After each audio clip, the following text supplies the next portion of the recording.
तो आज हम बात करेंगे 2024 में ही आई एक स्लैशर फिल्म के बारे में जिसका नाम है मर्सी फॉल्स। फिल्म की शुरुआत में हम रोना नाम की एक बच्ची को देखते हैं जो अपने डैड के साथ जंगल में घूम रही थी। तभी उसके डैड एक जख्मी घोड़े को देखते हैं जो दर्द से तड़प रहा था। अब उसके डैड रोना के सामने ही उस घोड़े का गला काट देते हैं ताकि उसे दर्द से मुक्ति मिल सके, जो देखकर रोना काफी हैरान तो थी, लेकिन ये नजारा देखकर वो काफी घबरा भी जाती है और ये सीन इधर ही कट हो जाता है। अब हम 15 साल के बाद का समय देखते हैं जहाँ रोना अब काफी बड़ी हो गई थी और अपने दो दोस्तों के साथ ट्रिप पर जा रही थी। इनमें लड़की का नाम हैदर था। तभी इन्हें रास्ते में एक स्ट्रेंजर लड़की मिलती है जो लिफ्ट मांग रही होती है, लेकिन रोना गाड़ी नहीं रोकती और ये लोग आगे बढ़ जाते हैं। इस पर उसकी दोस्त हैदर पूछती है कि गाड़ी में जगह थी, हम उसे बैठा सकते थे, तो फिर तुमने गाड़ी क्यों नहीं रोकी? रोना जवाब देती है कि हमें कभी भी स्ट्रेंजर्स पर भरोसा नहीं करना चाहिए, क्या पता वो कोई सीरियल किलर हो जिससे हमें खतरा हो सकता है। अब ये लोग एक जगह पर आकर रुकते हैं जहाँ से ये लोग मर्सी फॉल्स नामी एक जगह पर जाएंगे ट्रिप के लिए। तभी यहाँ पर इनके दो और दोस्त आ जाते हैं। इनमें एक का नाम एंडी होता है। अब यहाँ रोना का दोस्त रोना को पसंद करता था और मन ही मन में वो भी उसे पसंद करती थी। अब ये लोग एक जगह पर बैठकर प्लान बना रहे होते हैं कि आखिर हम मर्सी फॉल्स कैसे जाएंगे। पर तभी यहाँ एंडी हैदर के कपड़ों पर कुछ गिरा देता है जिससे उसके कपड़े गंदे हो जाते हैं और वो बाथरूम में जाती है अपने कपड़े सुखाने के लिए, जहाँ उसकी मुलाकात एक स्ट्रेंजर लड़की से होती है जिसका नाम कार्ला था। अब ये वही लड़की थी जो कुछ देर पहले इनसे लिफ्ट मांग रही थी। वो यहाँ हैदर की मदद करती है और उससे दोस्ती कर लेती है, इसलिए हैदर कार्ला को अपने सभी दोस्तों से भी मिलवाती है और उन्हें बताती है कि ये भी हमारे साथ मर्सी फॉल्स चलने को तैयार है। रोना अपने दोस्तों को बताती है कि मरने से पहले मेरे डैड ने मर्सी फॉल्स वाली प्रॉपर्टी मेरे नाम कर दी थी, इसीलिए मैं वहाँ पर जाना चाहती हूँ ताकि देख सकूँ कि वो घर कैसा है। इसके बाद वो सब एक होटल में जाते हैं और खाना खाते हैं। यहाँ रोना का दोस्त रोना के साथ फ्लर्ट करता है और ये दोनों किस करते हैं। तभी कार्ला और हैदर के पास एक आदमी आकर इन्हें छेड़ने लगता है। इस बात से कार्ला को गुस्सा आ जाता है और वो बुरी तरह उस आदमी को पीट के रख देती है, जिस वजह से डरकर वो यहाँ से भाग जाते हैं। ये देखकर सभी लोग काफी चौंक जाते हैं कि आखिर कैसे इतने बड़े आदमी को कार्ला ने पीट के रख दिया। खैर अगले दिन ये सभी लोग मर्सी फॉल जाने के लिए तैयार हो जाते हैं। रोना अपने दोस्तों को मैप देते हुए कहती है कि मेरे डैड का वो कैबिन हमें ढूंढना होगा क्योंकि काफी समय से मैं वहाँ गई नहीं हूँ तो मुझे ठीक से कुछ याद नहीं है। जिसके बाद ये सब लोग वहाँ जाने के लिए निकल जाते हैं। इनके साथ कार्ला भी जा रही थी। ये लोग जब जंगल में आते हैं तो रोना को अपने बचपन का वो टाइम याद आता है जब उसके डैड ने उसके सामने ही घोड़े का गला काट दिया था। वो टाइम याद करके रोना काफी डिस्टर्ब हो जाती है और वो ढंग से कुछ याद नहीं कर पाती। तभी अचानक से कार्ला यहाँ आकर सबको डरा देती है। ये लोग काफी चौंक जाते हैं कि कार्ला आखिर कैसे ग्रुप से गायब हो गई थी और अब ये दोबारा कैसे वापस आ गई। ये बात वो उससे पूछते भी हैं कि अगर तुम खो गई थी तो दोबारा ग्रुप में कैसे शामिल हो गई। इस पर कार्ला जवाब देती है मैं तो बस आप लोगों के पीछे पीछे आ रही थी। ये सुनकर रोना को काफी अजीब लगता है क्योंकि इस जगह पर अगर कोई खो जाए तो वो फिर नहीं मिल सकता, इसलिए वो काफी हैरान हो जाती है। लेकिन फिर ये इस बात को इग्नोर करके आगे बढ़ जाते हैं। जल्दी इन्हें मर्सी फॉल्स मिल भी जाता है जो जगह इन्हें बहुत पसंद आती है, इसलिए सब बहुत खुश हो जाते हैं। जैसे ही रात होती है ये एक जगह पर कैंप लगा लेते हैं। कैंप फायर के पास बैठकर ये बातें कर रही होती हैं। यहाँ एंडी हैदर की तारीफ करता है जिस वजह से हैदर का बॉयफ्रेंड चिढ़ रहा होता है। अब एंडी के हाथ में जो न्यूज़पेपर था उसे वो नीचे फेंक देती है, लेकिन जैसे उस पर लिखी गई हेडलाइंस कार्ला देखती है वो तुरंत न्यूज़पेपर को उठाकर आग में फेंक देती है। वो काफी घबराई हुई भी लग रही थी, जैसे उन लोगों से वो कुछ छुपा रही हो। तभी हैदर का बॉयफ्रेंड उठकर एंडी से लड़ने लगता है और उसे कहता है कि तुम मेरी गर्लफ्रेंड हैदर से दूर रहो। इसके बाद हमें पता चलता है कि कार्ला दरअसल एक सोल्जर हुआ करती थी जहाँ उसकी पोस्टिंग अफगानिस्तान में हो गई थी और वहाँ पर एक औरत बुरी तरह जख्मी थी जिसकी हालत कार्ला से देखी नहीं गई और उसने औरत का गला काटकर उसे मार दिया। ये सोच करके इस तरह वो दर्द से मुक्ति हासिल कर लेगी। ये करने के बाद वो यहाँ से भागने लगी, लेकिन उसके साथी सोल्जर उसे रोकने की कोशिश करते हैं। तब कार्ला उनसे भी लड़ने लगती है और उसने अपने 3-4 साथियों को भी बुरी तरह मार दिया, जिसके बाद वो यहाँ से भाग गई थी। अब रोना का दोस्त कहता है कि मैं नदी में नहाने जा रहा हूँ। कार्ला भी कहती है मैं जंगल में जा रही हूँ टॉयलेट करने। अब हैदर जानती थी कि रोना और उसका दोस्त एक दूसरे को पसंद करते हैं, इसलिए वो रोना को कहती है कि तुम भी उसके साथ जाओ नदी में नहाने के लिए। लेकिन जैसे रोना नदी के पास आती है उसे अपनी आंखों पर यकीन नहीं आता। वो देखती है कि कार्ला मेरे दोस्त के साथ नदी में नहा रही है और वो दोनों बहुत करीब हैं। ये देखकर रोना का दिल टूट जाता है और वो बेचारी रोने लगती है। अब उसे रोता हुआ देखकर भी कार्ला नहीं रुकती और वो इशारों में रोना को टॉन्ट करने लगती है कि तुम्हारा बॉयफ्रेंड मेरे साथ है। इस बात से दुखी होकर रोना वहाँ से कैंप की तरफ जाने लगती है, पर तभी उसे से जंगल में से भी आवाजें आने लगती हैं। वो जब चेक करने गई तो ये देखकर चौंक जाती है कि वहाँ हैदर और एंडी भी एक साथ थे। ये देखकर रोना को काफी हैरत होती है। वो हैदर से पूछती है कि आखिर तुम अपने बॉयफ्रेंड को कैसे धोखा दे सकती हो। इस बात पर हैदर उसे समझाने की कोशिश करती है, लेकिन रोना को गुस्सा आया हुआ था, इसलिए वो यहाँ से चली जाती है। तभी उसके सामने हैदर का बॉयफ्रेंड आ जाता है, जिसके गले से लगकर वो रोने लगती है, क्योंकि उन दोनों को ही धोखा मिल रहा था। अब जैसे ही अगली सुबह हुई, हैदर का बॉयफ्रेंड एंडी से लड़ने लगता है कि आखिर तुम्हारी हिम्मत कैसे हुई मेरी गर्लफ्रेंड को छूने की। वो हैदर को भी कहता है कि तुमने मुझे धोखा दिया है, जो हरकत तुमने की है मैं उसके लिए तुम्हें कभी माफ नहीं कर सकता और ना ही कोई रिश्ता रखना चाहता हूँ। मैं तुमसे ब्रेकअप कर रहा हूँ। अब यहाँ हैदर के बॉयफ्रेंड और एंडी के बीच हाथापाई हो जाती है। हैदर का बॉयफ्रेंड उसे धक्का दे देता है। एंडी नीचे गिर जाता है और एक नुकीली लकड़ी उसकी टांग के आर पार हो जाती है। इससे एंडी को बहुत दर्द होती है और उसका बहुत सारा खून निकलने लगता है। सभी लोग उसके पास आते हैं और उसकी मदद करने की कोशिश करते हैं। वो लोग कार्ला से मदद मांगते हैं, जिस पर वो कहती है कि इसका खून नहीं रुकने वाला और जल्द ही इसकी मृत्यु हो जाएगी।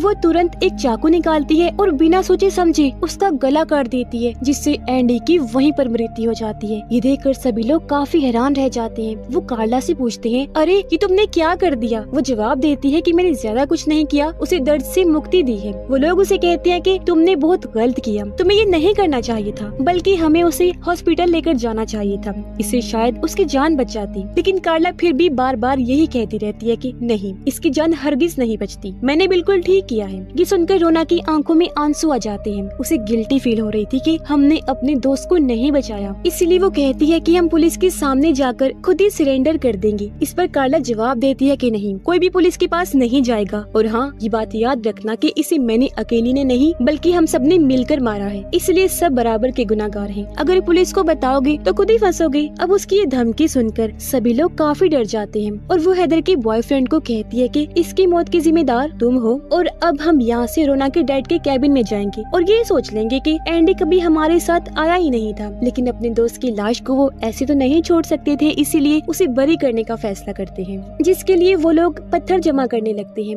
हैदर जब कैंप फायर के पास जाती है तो उसे वो न्यूज़पेपर मिल जाता है जिसे कार्ला ने आग में फेंक दिया था। अब उस पर लिखी गई हेडलाइंस पढ़ के हैदर काफी घबरा जाती है, क्योंकि उसे पता चल गया था कि कार्ला बहुत खतरनाक लड़की है। लेकिन वो ये बात फिलहाल किसी को नहीं बताती और न्यूज़पेपर छुपा लेती है और पत्थर लेकर वापस आ जाती है। ये लोग उसकी लाश को बरी कर देते हैं और अपने अपने बैग्स लेकर फिर से सफर पर निकल जाते हैं ताकि वो लोग कैबिन ढूंढ सके। हैदर चुपके से रोना के पास आती है और उसे वो न्यूज़पेपर दिखाती है जिस पर लिखा हुआ था कि कार्ला एक सोल्जर थी, लेकिन उसने अपने सभी साथियों की जान ले ली थी। ये पढ़ के रोना भी समझ जाती है कि वो बहुत खतरनाक लड़की है और अगर वो हमारे साथ रही तो एक एक करके हमें भी मार देगी। ये बात दोनों लड़कियां हैदर की बॉयफ्रेंड को भी बताती हैं, लेकिन वो इनकी बात का यकीन नहीं करता। मगर जब ये उसे न्यूज़पेपर दिखाती हैं तो उसे यकीन आ गया था और वो भी काफी हैरान रह जाता है। ये लोग आगे बढ़ते हैं जहाँ इन्हें एक पहाड़ के ऊपर चढ़ाई करनी थी। वहाँ आकर कार्ला रोना से पूछती है, क्या तुम्हें चढ़ाई करनी आती है? रोना कहती है, मैं इतनी ज्यादा ऊपर तो नहीं चढ़ सकती। इस पर कार्ला कहती है, ठीक है, मैं ऊपर जाकर देखती हूँ कि कैबिन कहाँ है, जिसके बाद हम आगे बढ़ेंगे। अब जब कार्ला ऊपर चढ़ने लगती है तो वो दोनों रोना के बॉयफ्रेंड को भी बता देते हैं कि ये किलर है, इसलिए लोग भागने का प्लान बनाते हैं। और अब जैसे कार्ला ऊपर आती है वो देखती है कि यहाँ पर दूर दूर तक कोई कैबिन नहीं है, मगर तभी कार्ला की नजर इन लोगों पर भी जाती है जो उससे डरकर भाग रहे थे। ये देखकर कार्ला को बहुत ज्यादा गुस्सा आ जाता है और वो इन लोगों के पीछे पड़ जाती है। ये सब भागकर एक ऐसी जगह पर पहुंचते हैं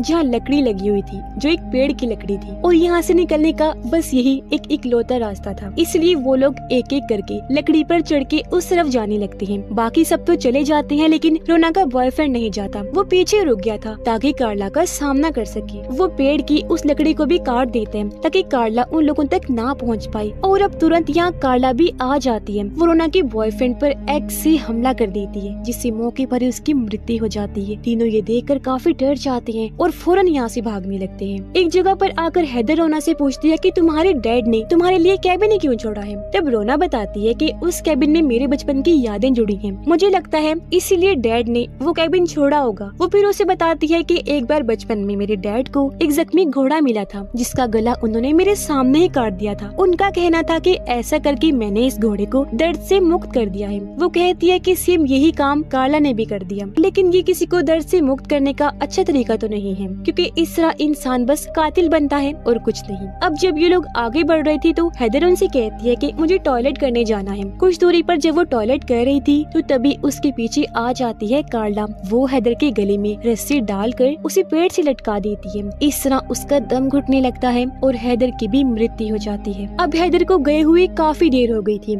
इसलिए जब ये लोग उसे चेक करने जाते हैं तो उसकी लाश को देखकर इनकी आंखें खुली की खुली रह जाती हैं। ये काफी डर भी जाते हैं क्योंकि समझ गए थे कि कार्ला यहाँ भी आ गई है, इसलिए वो लोग अपनी जान बचाने के लिए भागने लगते हैं। लेकिन कार्ला इन्हें देख लेती है। कुछ दूर आने पर इन्हें रोना के डैड का कैबिन मिल जाता है, जिसे देखकर दोनों को थोड़ी तसल्ली होती है क्योंकि अंदर इन्हें कुछ जरूरी सामान मिलने की उम्मीद थी जिनकी मदद से वो कार्ला का मुकाबला कर सकते थे। रोना अपने दोस्त को कहती है हमें कार्ला का सामना हर हाल में करना है क्योंकि अगर हम खुद को कमजोर फील करेंगे तो उसका सामना नहीं कर पाएंगे और वो हम दोनों को भी मार देगी। इसके लिए वो राजी हो जाते हैं और रोना को कहने लगता है कि कार्ला को हमें ट्रैप में फंसाना होगा। इसलिए दोनों एक गुफा में आकर ट्रैप लगाने लगते हैं, जिसमें जब कार्ला फंस जाएगी तो ये दोनों उसे जान से मार डालेंगे। ये अपने सारे औजार वगैरह भी तैयार कर लेते हैं ताकि उसका मुकाबला कर सकें। रात को जब ये कैबिन में थी तो अचानक से लाइट चली जाती है, इसलिए रोना का फ्रेंड शेड में जाता है ताकि वो लाइट को ठीक कर सके। लेकिन तभी उसके पास कार्ला जाती है। वो उसके पेट में चाकू से स्टैब कर देती है, जिससे उसका बहुत सारा खून निकलने लगता है और इस तरह उसकी भी मृत्यु हो जाती है। ये देखकर रोना काफी घबरा जाती है। वो कार्ला पर अटैक कर देती है और उसे गुफा में ले आती है ताकि वो कार्ला का सामना कर सके। पर यहाँ कार्ला उसे पीटने लगती है,